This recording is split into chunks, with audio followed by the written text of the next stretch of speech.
네, 오늘 화요 새벽에 오신 여러분들 주님의 이름으로 환영합니다.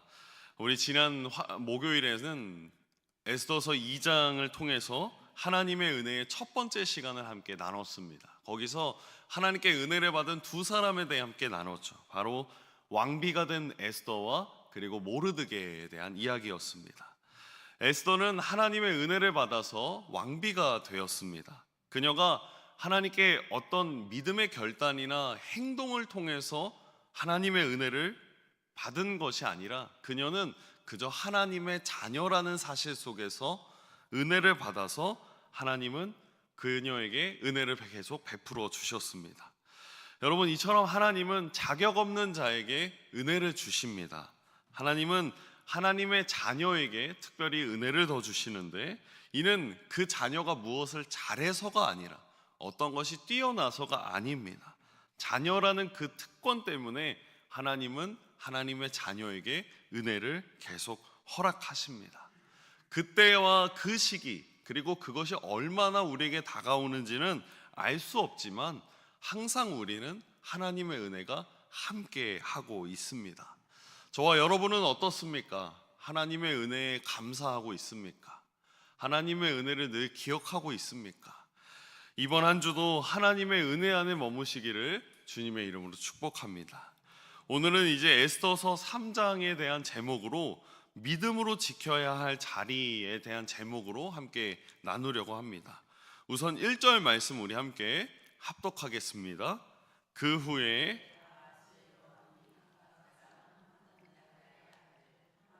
지위를 높이 올려 함께 있는 모든 대신 위에 두니. 이제 에스더가 왕비가 된 지 5년이 지나고 그리고 아하수에로 왕이 즉위한 지 12년째 되던 해였습니다. 이때 이제 드디어 에스더서의 최고의 악당, 최고의 빌런이라고 하는 하만이 등장하죠.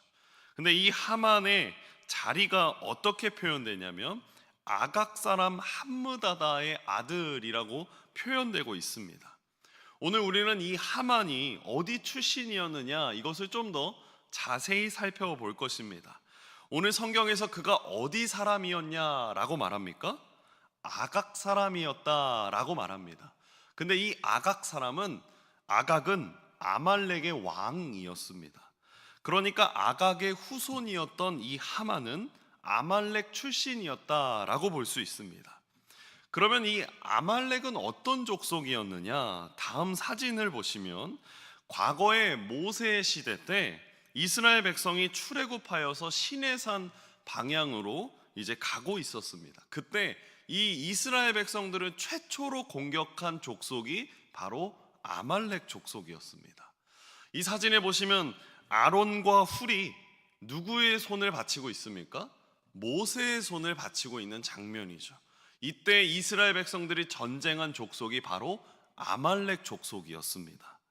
심지어 이 아말렉 족속은 어떤 족속이었냐? 그들의 무리, 이스라엘 무리에 가장 연약하게 맨 뒤에 처져 있는 그 사람들을 공격한 족속, 아주 치사한 족속, 정말 악한 짓을 저지르는 족속이 바로 아말렉 족속이었습니다. 그래서 하나님께서 아말렉을 향하여 어떻게 말씀하시냐면 출애굽기 17장 16절에 이렇게 말씀하십니다. 이르되 여호와께서 맹세하시기를, 하나님께서 말씀하시는 거죠. 여호와가 아말렉과 더불어 대대로 싸우리라. 하나님께서 자신의 백성, 그들을 공격한 아말렉을 향하여 영원히 그들과 싸우겠다, 원수 삼겠다, 그렇게 말씀하시는 겁니다. 그런데 여러분, 우리 다시 오늘 본문으로 돌아오시면 1절에 보면 이 하만이 어디에 올라섭니까?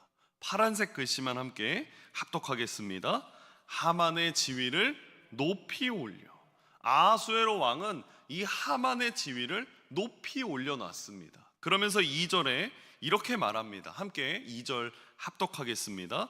대궐문에 있는 왕의 모든 신하들이 다 왕의 명령대로 하만에게 꿇어 절하되 모르드게는 꿇지도 아니하고 절하지도 아니하니. 제가 이 붉은색 표시 해놓지 않았습니까?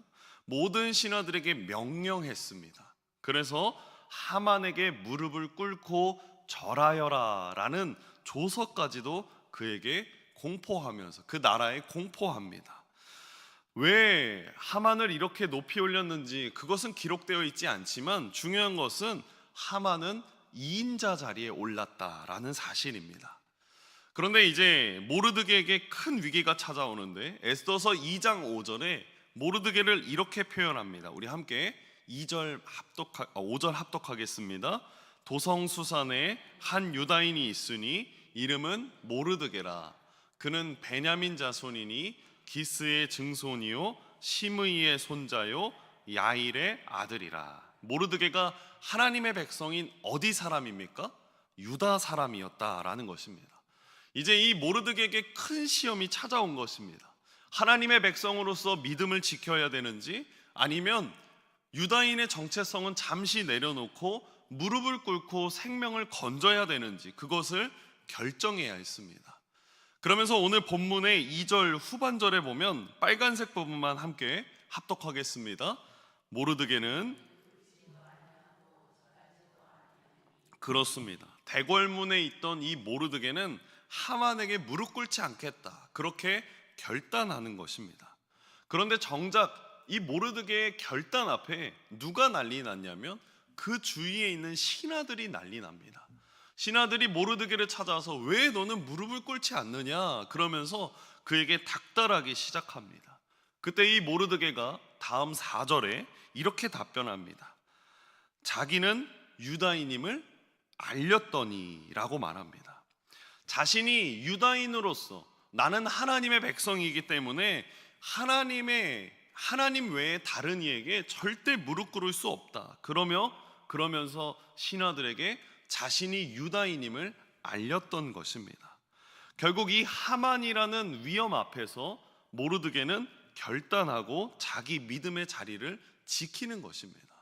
제가 오늘 이 말씀을 묵상하면서 이 모르드게의 한 행동이 눈에 들어왔습니다. 바로 그가 이런 어려움 속에서도 끝까지 대궐문 앞자리를 지켰다라는 것입니다.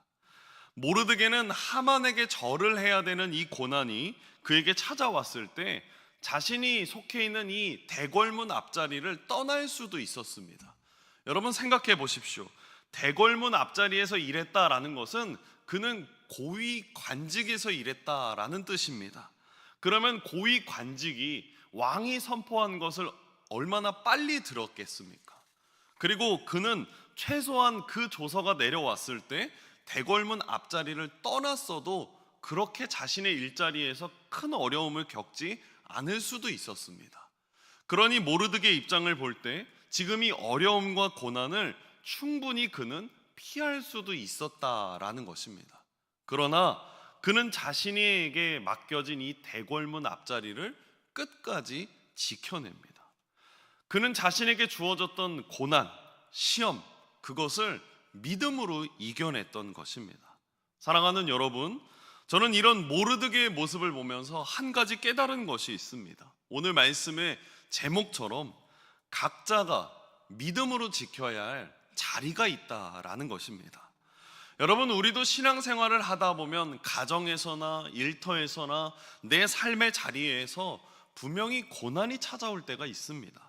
재정의 문제가 찾아오기도 하고 사람과의 관계의 문제도 찾아오고 때로는 질병의 문제가 우리 삶에 찾아옵니다. 그래서 그 문제들이 예수님을 믿는 우리를 두렵게 하고 떨게 만들기도 합니다. 그때 우리는 어떤 기도를 하나님께 드립니까? 정말 대부분의 사람, 특별히 저를 보더라도 이런 기도를 하나님께 올립니다. 주님, 이 상황을 좀 빨리 좀 해결해 주십시오. 주님, 이 문제가, 이 관계의 문제, 이 재정의 문제, 이 삶의 질병의 문제 빠르게 좀 사라지게 해 주십시오. 그런 기도를 합니다. 그런데 여러분, 오늘 본문에 나와 있는 모르드게가 하나님께 이런 기도를 과연 했을까요? 하나님은 대궐문 앞에 있는 모르드게를 하만을 피해서 다른 곳으로 보내시지 않았습니다. 하나님이 모르드게에게 원한 것은 무엇입니까? 고난과 어려움 중에서도 믿음으로 그 대궐문 앞자리를 떠나지 않는 것이었습니다. 하나님은 왜 그렇게 말씀하셨습니까? 하나님은 더 큰 계획을 모르드게를 통해서 일하기 원하셨기 때문입니다.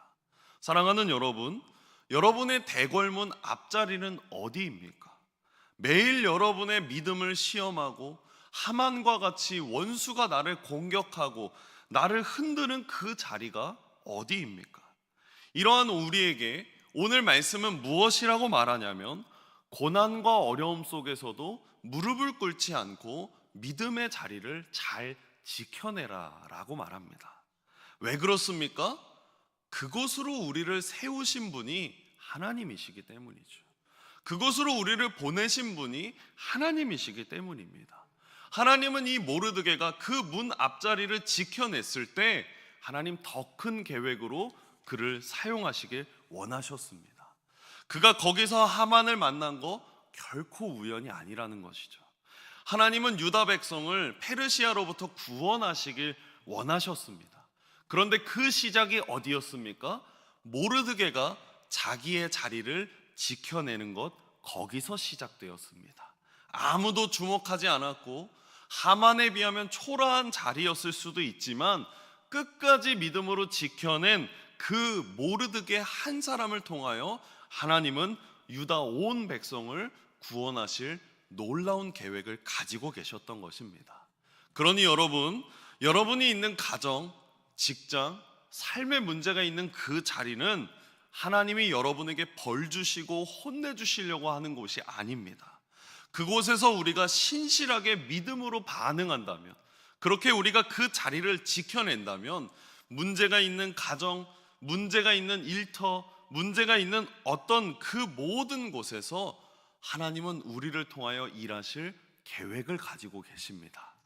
여러분, 성경을 보면 이 모르드게와 같이 자기 자리를 잘 지킨 사람들이 등장하는데, 저는 구약 성경에서 가장 그 자리를 잘 지킨 사람은 아마 모세인 것 같습니다. 사진을 보실까요?